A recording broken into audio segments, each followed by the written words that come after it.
everybody, and welcome to Yabi Reddit. This is our final thoughts episode for our sixth season, where we read the To All the Boys trilogy. My name's Laura. I'm one of the hosts, And my name's Meggie, and I'm the other host. and we're best friends, and we are the hosts of this young adult novel podcast. Where we are best friends and hosting a young adult novel podcast. Thank you for that, I thought it Meggie, was my kind best friend and also co-host of the Young Adult podcast. No problem. I best appreciate friend. your Co-host. Oh, we have fun.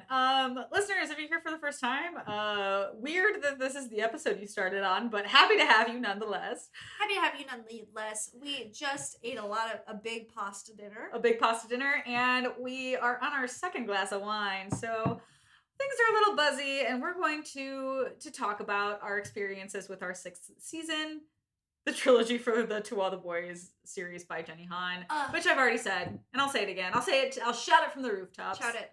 I will. I'll shout it. Damn Love it. is love. Is love is love. And that's what Jenny Han gets to the bottom of that question. Is love love? I'm gonna be honest, Meggie, I don't think that's the theme of the book. It is. Is young love valid? Yes or no? That's a really good, I feel like that's a good thing to kind of discuss in this, because we're kind of implied at the end that Peter and Lara Jean are going to be together forever. Yeah. And they're going to make it last. But Meggie and I, cynics that we are, is young love valid, and does young love last? Well, it's pretty obvious that the way Peter is written, he's not a real person in any universe. No, there's never going to be a real life Peter Kavinsky. No, because like the mistakes that he makes in terms of like maybe shutting up about the fact he knows that Jen recorded him and Lara Jean in the hot tub and then posted it later is not consistent with the Peter that we are given. That's true. Which is this perfect angel, looks like a World War I veteran, like straight out of a postcard, whatever the fuck he's 90 describe years him old. as. Yeah, never ages. Could we argue that the Peter we're given is from Lara Jean's point of view, who only sees the good in him? Oh, you know, like, I don't know, because like I see Lara Jean as a person who sees the good in almost everyone. Yeah. But the way, if that's like the truth, the way she describes Jen and Margot too, even, like, I don't know if it's, I kind of feel like the Peter we are given is kind of the objective Peter. Yeah. Which leaves so little room for any mistake, whether it's a huge grievance, Yeah. that he doesn't feel like a real person. Yeah, no, it feels like Lara Jean doesn't realize like the severity of some of the fights that they have. Yeah. Or the severity of some of his actions. So it's like, on paper, it feels like, oh, I'm reading about all these nice things that Peter did, and I feel like at a point we start just glazing over these just more sinister things that have happened, like knowing that Jen spread the video around. Or his mom talking to Lara Jean, trying to get her to break up with her son, and then taking the leap of faith, because it is really fucking hard to bring something like that up to a partner. Like, your parent is doing fuck shit, and then just being like, no, and then that not being a fight? Yeah. What the hell? Yeah, and it's one of those things where it's like, I feel like I would love to believe that Peter and Lara Jean are in it for the long haul, but I honestly don't think, like, taking my love for this series out of it, and taking, you know, my love for Peter's gestures and the cute conversations they have, and like focusing just on facts, I don't think they'd make it past like sophomore, junior year. No, I kind of don't think that he wouldn't be the guy who stays with you. Couch guy. I kind of don't think on some subconscious level he would stay with you if you didn't put out. Yeah. And maybe that's just like everyone's insecurity at 17. You know, I was with a guy who had sex with 7 people before I lost my virginity at 19. And that stuck with you. And maybe that does stick with you a bit. But it is kind of like, there is some validity to, if you're young and you're not giving it, why can't he go out to someone else? And if he's already had that in a relationship, why would he want to stick around for a relationship? Yeah, I guess that brings up a good point. We never really get to see what Peter sees in Lara Jean. We don't really, we never get a why. We just know that he really, really cares for her, and he thinks she's cute. Like, Peter doesn't really give Lara Jean any, like, really deep compliments. No. Like, kind of like, going back to Love is Blind season 3, which just came out, where, like, SK is giving Raven compliments that are below the surface of, like, I like the way that you stand up for yourself, and I like the way that, you know, you understand the way you want to be loved and are able to communicate that to me. Yeah. But Peter doesn't really, Peter's very much a gestures person. Yeah. But Peter at no point or time has said why or what makes him drawn to Lara Jean and what, like, makes him so in love with her, other than the fact that it's like, I'm crazy about you, Lara Jean. Yeah. I mean, I really don't get what their relationship is born on, if not that they think that they can't have each other, whether it's external forces like Jen, Josh. I don't know what it is that they like. It does feel like every deep conversation that they have is filled with tension or based off of an argument. Yeah. And it's like they clearly have lots of, like, fun, cute, flirty moments together and get to enjoy each other's company that way. Yeah. But at the same time where it's like, why haven't we really seen them have, like, all of their deep conversations, more than half of them end with contention. Yes, it's like there's no actual resolution. Yeah. It kind of seems like it's like, okay, you know what, this conversation has gone on for too long on both sides, and we kind of both just want it to end. Do we think things would be different if she wound up with John Ambrose McLaren? Because I think John Ambrose McLaren always saw below the surface of Lara Jean. Yeah. I think that would have been a much healthier relationship, because it just seemed like they respected each other a bit more.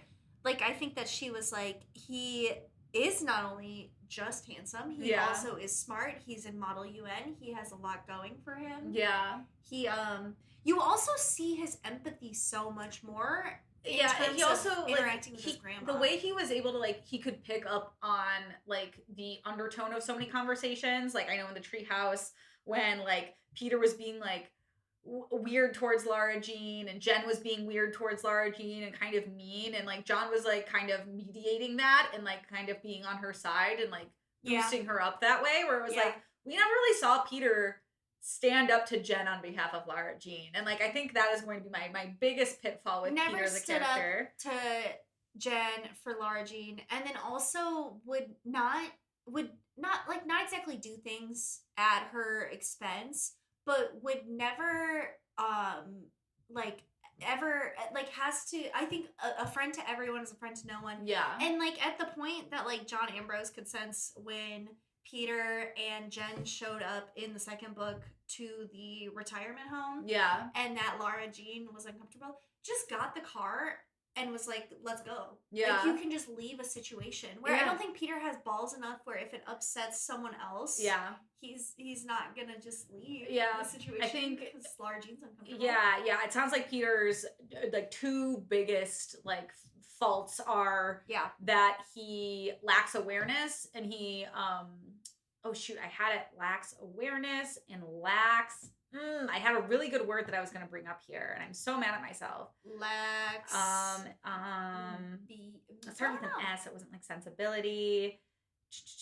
Sincerity. That was the word. Yeah. It feels like his actions are based off of, like, people are going to see this. People are going to see how I'm treating this person. Yeah. Or Lara Jean's really going to like that I'm doing this for her, rather than, like, this is something I am doing for my partner. Because, I mean, even when the video was being circulated, it didn't seem like it struck a chord with him until it was being shown in front of the entire school as a joke. Well, and the joke is him. And it also... And he's the butt of the exactly. joke. And he also really didn't seem like he understood Lara Jean's uncomfortability with it. Or was, like, taking the time to understand that. And it's like, that's a very, like, intimate thing to, like, have happen to you. And the fact that you're just kind of like well, ignore it. Like, that's really fucked up. Yeah. Your viewpoint on sex and your casualness towards it, like, it doesn't always equate with other people's. Yeah. You know, and so you can't just force that narrative onto someone. Yeah, it's bad. It's bad. So I think we're in agreement that, you know, Peter Kaminsky, as sweet as he might be, this might be just like a little bit fake. Yeah. Yeah. Yeah. What do you think in terms of like Margot and Lara's relationship? I really do like Margot as a character because I feel like that's a dynamic we just don't get to see a lot of somebody who is so intelligent, so responsible, clearly had a lot put on them at a young age, but in the way that they had to grow up so fast, they didn't have a chance to really process a lot of things. So I feel like Margot is somebody who it's like had to focus on the things that she could control and being in charge of for so long that suddenly she cannot take herself away from having control. So I think she's a really interesting character in that sense. Yeah. And she feels like a very real person to me. Like, despite the fact that I don't agree with her actions, I feel like there's a reason for why she's acting the way she is. Oh, yeah. That we don't really get to see the full surface of, but we can really kind of see play out in front of us. I really did like the sister dynamics. I think that the three of them, all of them together, were like so good across the board in terms of Kitty had all of the spontaneity, the independence, the strong, willful, like very strong-headed. Yeah, but like also the naivete that like a 10-year-old would have. The youngest sibling can have. Yeah, the innocence. Yeah, and then Margot is just like.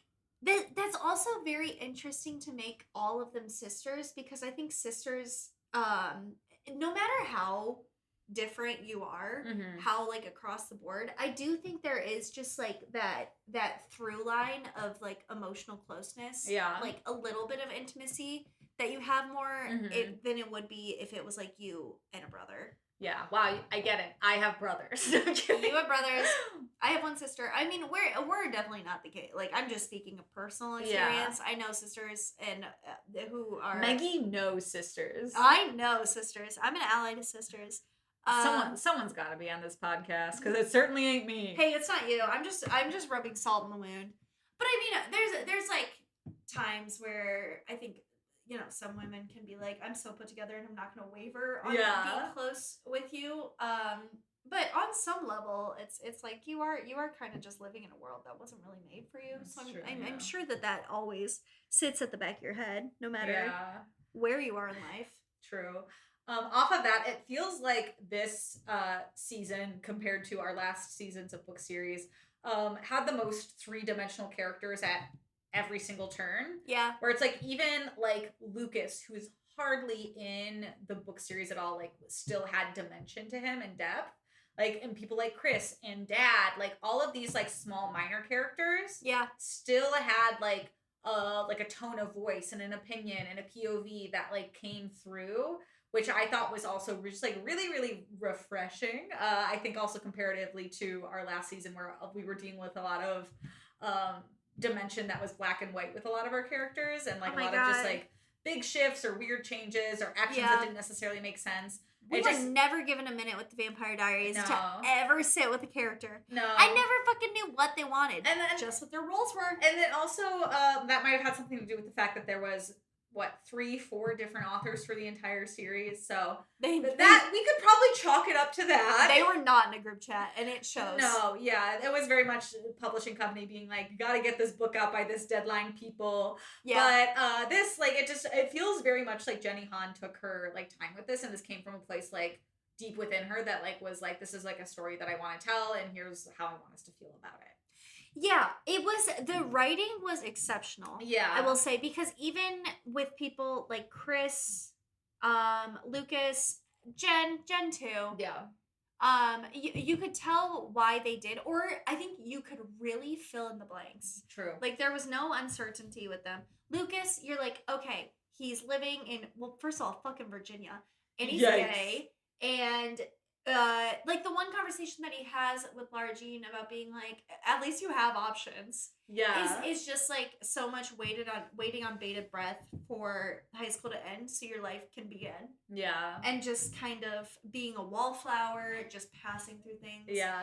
And then the whole spontaneity of Chris. I would have liked to have known what she was running from a little bit more. Yeah. I think just because, like, I think she can say things without a filter and be very eccentric and bubbly, and why not? But I could never figure out what her whole deal was. It was a bit like her and Jen were two sides of the same coin. And I was like, does she have family problems? Yeah, I think Chris is such an interesting character that you could really just talk about for a while, because it's like her entire thing is like, well, she's kind of a wild child and she goes and hooks up with people, but it's like, is she actually that wild, or are there just rumors about her that she accepts? Yeah. And like that's always something that like we'll never like get to know, because it's like all we know is Chris is a good friend. She's a ride or die. Sometimes she says the wrong thing at the wrong time. Like, hey, Lara Jean, you should give your boyfriend a framed sexy picture for when he goes off to college. Or he's definitely not gonna wait around for you to give up your virginity. Exactly, yeah. So it's like I feel like we have those moments of Chris where it's like, great, maybe wrong time to point that out. Maybe wrong time. But like it also just shows it's just like, yeah, there's no such thing as you're a perfect best friend. No, because there's other times where she was very loyal, like on the bus. Yeah. When they are leaving the cabin. Or the North Carolina trip that she spontaneously planned. That was awesome. Oh yeah, that was really sweet. Yeah. She was very good. She was very good at times.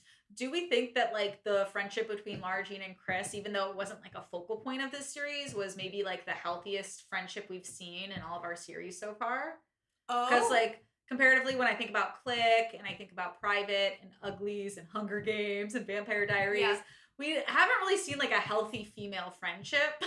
No, we really haven't. Honestly, I would concede to that. I think that this was one of the more healthy friendships. Yeah. A lot of young adult novels that we have read, and maybe overall, in general, maybe I'll make that sweeping point. So much female friendship is rooted in competition. Yeah, and jealousy and insecurity. So it was like, I think that's what also made me really like this book, is it wasn't rooted in clothes and being rich, and it was just very much rooted in like real place, real time, going through real things that people go through. Yeah, because I was definitely insecure and jealous of my high school friends, but I never externalized it. Yeah. I would definitely internalize it, and I don't think I would ever take it out on them. Yeah. I would just be like, this is just a factor of something that I'm feeling, and then would definitely internalize it. Yeah. And get down on myself.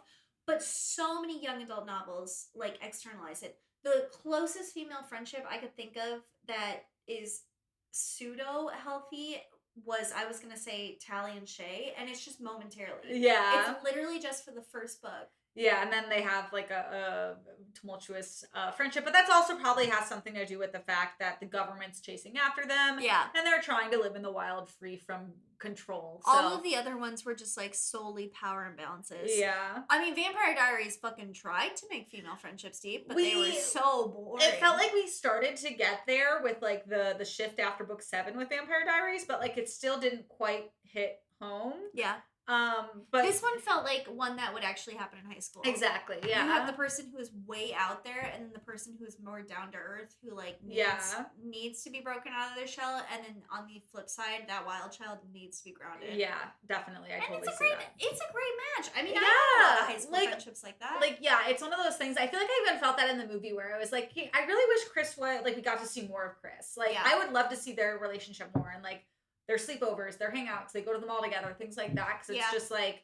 It was refreshing. It was so funny when they went to prom too, and me being like, holy shit, these books were really written in 2015, because their prom song was Style by Taylor Swift for 1989. And I remember listening to 1989, that album, in my car, and like getting cheated on in college, and like crying to that song. So seeing that, I was like, Jesus, am I old? Is this book, I don't know. That was very weird. Yeah, it is really funny when like these like present day books that exist in like the time that they were written. Yeah. And it's also weird to think that like 2014, 2015 was almost 10 years ago. But they like mention songs, especially because like in the click it was like always Pussycat Dolls and like other and like Fergie and stuff like that. And it's just it always dates the book so much, but it's also like such a fun nostalgia piece. Yes, I think the songs are okay. I think whenever we read books where the hashtags they just came out at the birth of Twitter, like 2012, 2011. Yeah, having hashtags in the last 3 books of Vampire Diaries was wild. Those are always really weird. Yeah. Oh my god. I have to shift, Meggie, because I have this question that I've been dying to ask. It's fuck, marry, kill. Okay. Peter Kavinsky, John Ambrose McLaren, Josh. Because those are like the 3 boys of the 5 letters that we really get to see. Well, you gotta kill Josh. Yeah. We're all in agreement. I think we're all in agreement. Whiny boy. Yeah. Don't love it. Yeah. Whatever. If he had been like an Adam Brody in the OC, kind of like Seth Cohen, nerdy comic book guy, I'd be like, okay, yeah, fuck, but no, kill. Oh, and then between the two, it's a harder one. Between the two is a little difficult. Yeah. And I might say I think marry Peter Kavinsky. And I think fuck John Ambrose because I would love an explanation. I think for the long term, and I don't know if this is psychotic of me to say, I don't want things to be easy. Meggie! I don't want things to be easy. Meggie! That's such a bad outlook because things aren't just gonna magically be easy. I don't want things to be easy. Like John Ambrose, are we just gonna be healthy all the time? I mean, no, like you're still gonna have problems, but he's gonna be able to talk about them in a healthy way. Yeah, I kind of want to fight. I mean, like a little still bit. fight when you're in a healthy relationship. You just don't do what Peter does and just stomp off and go get drunk at a party and talk about driving home after the fact.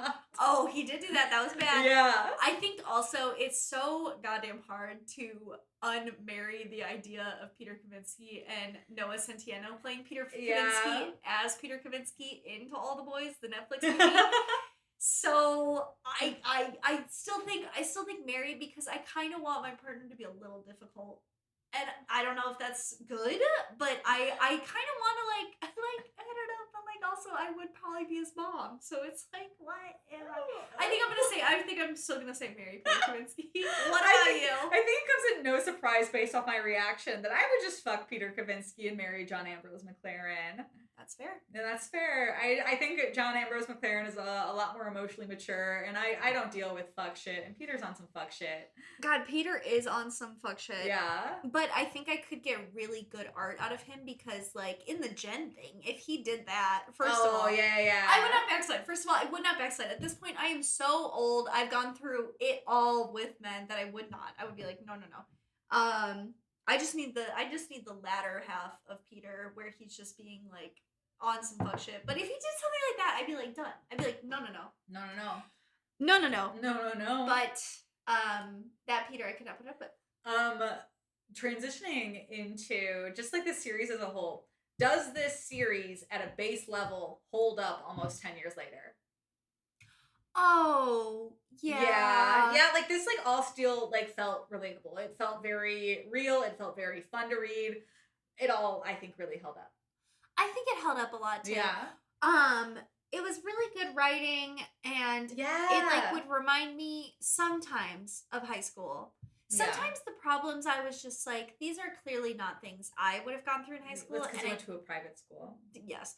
And very few people would have in terms of like I think like Lara Jean had very adult problems. Yeah. Sometimes. Well, I think the interesting thing about this book is it's almost written like the chapters are letters. Because it's not like each chapter ends and then you pick up right where the last chapter left off.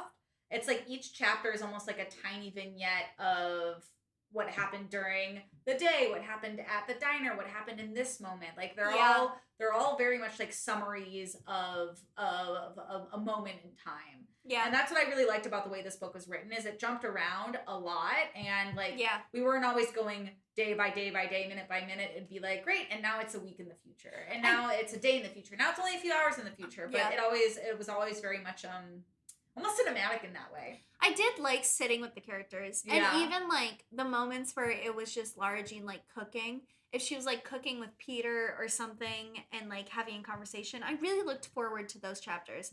I liked the dynamics and the banter that Jenny Han built with these characters. Which book was your favorite? That's such a good question. Okay, so like first book was the fake relationship. I think it might be the first book. Yeah. I think it's first or third. I think second was my least favorite because Peter was such a dipshit in it. I really liked this third book because I remember hating the Netflix movie. Like I couldn't like I remember even starting the series. I was like, what even happens in books 2 and 3 or like movies 2 and 3? Yeah. But I really liked I think the first book just because that whole love letter plot line kind of setting in stone the entire story is just so fun. Oh yeah, and the build up and the foundation of Peter and Lara is just such a fun dynamic it's a fun to ride. establish. Yeah. Because like once they are dating, it's like there's no wiggle room for it to either be what could be or what isn't. Yeah. You know? It's like this is what is and it's just set in stone forever. Yeah. And their dynamic in the first book is just like so much fun because you get the flirting, you get the building, you get the tension moments of like what are we, what aren't we? Yeah. I think the third book might be my least favorite. Interesting. I think the second one had like very high stakes to like I wanted them to be back together or like I didn't want them to be back together. Yeah. I didn't like how it ended. I remember the most from it that I would like flip forward to be like, okay, when do they talk next? Yeah. So I think I felt the most hands-on and involved in that. And I really did like John Ambrose McLaren. That's so fair. I really liked him at too. times. I liked when he was like writing the letters back. Yeah. I thought that was sweet. He got his dad's car for the World War II party. And he got a costume off of eBay. That's sweet. You shove that in your chocolate chip cookie expedition in New York, Peter. Exactly. He bought a costume off eBay. And it wasn't a costume, it was an actual uniform. He skipped school to like spend her birthday with her. Yeah. My memory was shit. I would always fucking forget people's birthdays in high school. I still forget people's birthdays. I'm really bad about Unless I went to school and they announced it at the beginning of the day, which they did. And then for a bit it was Facebook, you know, and Facebook would be like, it's this person's birthday. I'd be like, oh shit. That's the only way I'm going to know. Yeah. Okay, it's the 12th. I was going to say, one of my best friend's birthdays is on the 15th. Elena's is. Yeah. So, I don't know. And I'll be wishing Elena a happy birthday in a few days. But it'll be, once this episode comes out, it'll have already been Elena's birthday. So think about this like kind of like, happy birthday, Elena. You did it. Happy birthday, Elena, if you're listening to this. And she should be, honestly. You should be, if you want to get your coworkers to rate us 5 Thank stars. Thank you, Elena. Thank you. That's a good birthday gift to us. That is a really good birthday gift to us. Is Elena going out of her way to get people to rate and review our podcast? I don't know. You write for a newspaper. You could publish it. This is our PR pitch to Elena. Wow. Elena better listen to this episode. Otherwise, this was a waste of time. Exactly. Oh my gosh. Who is your favorite character? Oh, that's really hard. I don't know, because it's like, I have a reason, like, I feel like I can make an argument for a lot of different people. Like, I could make an argument for Trina, and for Dad, and for Chris, and for Lucas, and for John Ambrose McLaren. Yeah. What if I, like, went on a limb and I was like, Peter's mom's my favorite character? Do you have a standout favorite character? Boy, you know what my gut is telling me? I swear to God, if you say Peter Kavinsky. No, I kind of am going with Trina. Yeah, I feel like Trina, like, again, it captured a dynamic that we don't get to see in a lot of books of, like, someone who is divorced and remarrying and also becoming a stepmom. Like, we got to see all of that. She was such a real person. Yeah. And she would, like, stay up and, like, mentor, like, Lara, have, like, those conversations with her. They were really deep and really nice. I'm happy Margot came around to her, but also who fucking cares with Margot? Yeah. And then is, like, a mother figure for Kitty. Yeah. And, like, knows her place and would go out of her way to make the girls feel involved in like her wedding day. Yeah. I thought she was really nice and great. Yeah. I thought Trina was just a well done character. Like, cause Trina, like, but she was never going to be like the perfect stepmom, but like you could tell like it was important to her and that like she was trying her best to like fit that role of like getting remarried and also like becoming mothers to 3 children. So like, and it was really really good to read. I enjoyed it. Yeah. Yeah. I had a really good time. Yeah. Do you have anything else that you want to say? I don't know. I feel like I've said everything that I could kind possibly of feel say. like I also have Oh my god, I just realized you wanted to do your love letter at the end of this episode. I did want to do my love letter. I didn't write anything. We could just riff it, and I think that would be fun. I think we should riff it. So listeners, Meggie has to explain their idea first for this to make sense. So, To All the Boys I've Loved Before is a book about letters. Letters to loved ones, letters to past loved ones. And I told Laura and prompted Laura that I wanted us to write a letter to our exes. Like Lara Jean did. And I'm sure it would not be as nice. I thought if I had time to reflect on it would be nice. And then I completely forgot about it because I have horrible ADHD. So I kind of want to leave it open-ended. It could be friends, family, exes. I might still try to ad-lib exes. Riff. Make it rhyme and riff. We'll see. Red fish, blue fish. Hey, I dated a rapper. Yeah, you did. And hey, maybe one day we'll put those songs on the air so people can know that your voice appears in some of those songs. No, you guys cannot track down the rap songs I was on. Guys, don't worry. I can track down the rap songs. I kind of feel like to my exes right now, as I'm playing with a knife off. It's a wine key. Would not be a nice thing. So I'll try to think of like a nice love letter. Yeah, I think that was like the hardest thing when like you prompted that. Like, what would we say if we had to like we wrote a love letter to our exes? Because it's like Lara Jean very much wrote these letters at like the end of her crushes with these people, and it's like I feel like since we have both been in relationships for like what 2+ years now, 3 years almost, and I can say that confidently because Meggie and I's anniversaries are like days apart. We could say one sentence to each, and it doesn't have to be nice. But I have so many exes, Meggie. Okay, to my first ex, I'm happy your rap career never panned out. And also, I'm going to apply to a magazine that you always wanted to work at. And if I get it, it's just your dream. I'm just doing it out of spite. To my second ex, I saw you recently got engaged. That's really cool. I hate your lazy eye. To my third ex. I don't. Oh, you know what? Actually, I told my parents asked about you, and I said that you got a house, and they said, oh, that's okay. And then, he just sucks. I saw you tried to do yoga after we broke up, and I don't know who you think you're fooling. To my friends, I love you. LYLAS, love you like a sis. Hags. Have a good summer. You guys are great. Maggie, that was great. I thought it was really funny. Great. I started panicking when you started going because I was like, I don't even remember like the order of exes. It just has to be one sentence. And it can be scathing. Oh no! And here's Maggie, the thing that like I was like thinking, I was like X, and I like started like going backwards, and I was like, oh, I like dated a guy in high school for a month, but then I just remembered that my mom went to his grandmother's funeral because my mom and his grandmother went to the same gym, and then I felt really bad. Oh my god, rag on the grandma. I'm not gonna rag on her. She's really nice. Go down to my level. So yeah, to my high school ex, I'm really sorry for your loss. That must be really, really hard. I know how close you were to her. Yeah. That's beautiful. Laura took the high road. I took the low road. Yeah, and hey, it's okay if you still have things you need to get off of your chest about your exes. I mean, not really. I was just trying to the letter you said would beg to differ. No, I'm kidding. I was trying to think of one good farewell sentence to each one. Yeah, I mean, like, the one, like, and here's where all of mine were petty. I get into an issue where it's, like, I've had, like, one, like, official adult ex where it's, like, I've been in many situationships. Yeah. And the timeline gets very, very muddy. So to kind of have to like look back on all of that, it would just be time consuming. Yeah. Because I've probably had like a decent number of situationships. That is fair.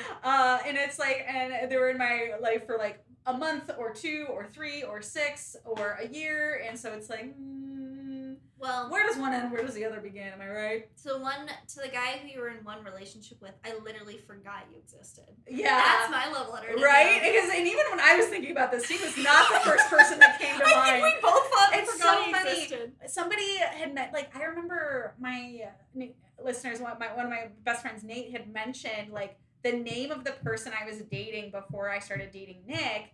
And I like, literally was like, who? And I was like, oh, I dated that guy for 3 months. That's so funny. I think it's, like, also a really important lesson that we're coming away from this with, like, listeners, hey, you're better off without your exes. And it's so great to deal with your problems as they come up rather than worrying about them now, you know? Yeah, exactly. Don't, like, who cares? Exactly. This is really funny. I'm glad we did riff letters, honestly. I'm very nervous about how the wheezing is going to make me sound. Like, what really excited are for people that. going to be like, is Maggie's health okay? And Because maybe I they'll was give you wheezing 5 left. stars for wheezing so hard. I can't stop. Hey, have you been smoking? I'm going to do a lower laugh. Ooh, so mature, so sexy. Do you like that? It was kind of weird. I don't know. Hey, Meggie, you were having a good time? I laugh too much. Wheezes are normal. Stop. No. Ha ha ha. Okay, I feel like we have tackled. I was wheezing so much.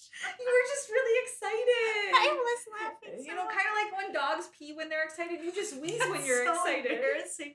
Should we talk about our next season? Oh, yeah, let's do it. Okay, y'all, as you might or may not know, this is our 6th season. And we have no signs of stopping anytime soon. No. Meggie and I have actually kind of planned out our next, like, few seasons, which is weird for us. We're trying this new thing called being more organized, and we're going to see how that goes. We're going to see how that goes. We have a few authors, you know, in the works to come on. So we know at least one. We're working on a few more, so that'll be exciting.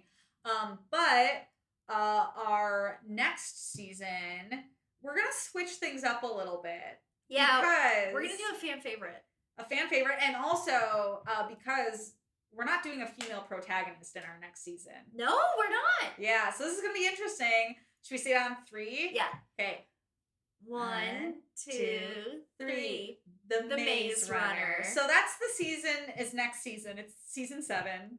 I said that horribly, but you guys get it. Wait to see Thomas run his little rat legs. Is his name Thomas in the Maze Runner? I think so, yeah. Okay, I could see it. I'm really excited because I read the original 3 books. Meggie and I are going to do all 3 books and the 2 prequels, and probably have some friends do the prequels with us. Yeah. But my big thing I'm excited for is to kind of relive the first 3 books, because I guzzled the first book. I was like, give it to me, this is awesome. And there's such big story shifts over books 2 and 3 that by the end of it I was like, get me out of here, I am ready to be done. I was so annoyed. I only read the first one. Oh my god, the first one, gem. The second 2, interesting turns. So I'm really excited to talk about that in this setting, because if they're as I remember them, we're gonna have a lot to talk about. And I mean, we'll also be eventually watching the movies too. Yeah, we'll have to watch these movies for too. a little. Please watch this. Please watch this. And yeah, we will be doing All the Boys. Yeah, we still have to finish that one Hunger Games movie, which will be fun. Oh my god, we're behind. Part 2. Have we released Mockingjay Part 1? Yeah. While ago? Yep. Hey, so if you like watching it with us, we'll finally do Mockingjay Part 2 if you're good. If you guys are good, rate us 5 stars. Exactly. Oh, this is hilarious. Thank you all for listening to the season, and if you're listening to our final thoughts, thank you for listening to this. This is very much, I feel like, an optional part of the season that we like to do to just kind of conclude everything. Yeah, and I just want everyone to know that I am an ally to women. Meggie just had to put that on the record as you're wrapping things up. Give me a 5-star, rate my wheezing. I can't. That's so funny. Well, I think that's the conclusion of our final thoughts. Maggie's trying really hard not to wheeze again. I'm trying so hard. But we are taking a few weeks off, and we have some special episodes coming out in the meantime between this season and our 7th. In a couple of weeks, we are going to have an author come on to talk about one of her books, so that's going to be a full special episode. And we're also talking about doing a special Christmas episode, but it's like pseudo confirmed, but I'm not gonna promise anything because what if it falls through? Yeah, that's fair. So that's coming up as well. Everything is Probably. scary. Everything is scary. The holidays are busy. Don't hate us, but that's what we're hoping to do. And then Maze Runner will be coming to you end of December. Yeah. That's kind of cool. But that's been it for this episode. So thank you all for listening to it. Follow us on social media at Meggie and Laura on Instagram, at Yabby Reddit on Twitter, and TikTok. We're killing it on TikTok, so follow us there, please. And give us a little email. And we're killing it on Meggie Twitter, and Laura present at gmail.com. If you give us an email, we're gonna respond, and that's kind of a pretty cool thing. Oh, it definitely is. We love. We have it on our phones. Yeah, exactly. We love pen pals. And Maggie and I always send screenshots to each other, like saying, like, "Look who emailed us today." It's very, very fun for us. We're sweeties. We're sweeties. You all are sweeties, and thank you for another awesome season. All right, adios, amigos. What the fuck?